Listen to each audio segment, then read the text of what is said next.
Bene Pasquale, allora io chiuderei il collegamento da Bergamo, ci ripasserei la linea. Sì, abbiamo chiuso alla grande, Vincenzo. No, io volevo chiudere con una considerazione finale, se me lo concedi, 30 secondi ancora. Perfetto, vai pure.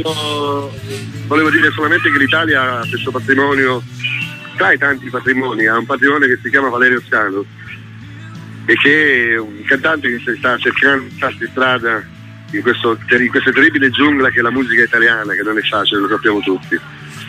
Che bello che fosse supportato di più. Questo concedetemelo, perché poi nelle dichiarazioni che i fan hanno rilasciato ai nostri microfoni, che ascolterete venerdì dalle 22 alle 24, vi posso assicurare che hanno una voglia matta di stargli vicino sempre di più. Quindi speriamo che insomma, chi segue Valerio Scanu lo faccia sempre con la stessa frequenza, con lo stesso amore, perché è una persona che merita davvero, perché adora davvero il pubblico. Io con questo chiudo il collegamento da Bergamo per quello che è stata questa puntata speciale dedicata a Valerio Scanu. Ringrazio Caterina Esposito, tutta l'organizzazione e soprattutto questo popolo di scanini e di scanine, che sono davvero un popolo fantastico. Pasquale.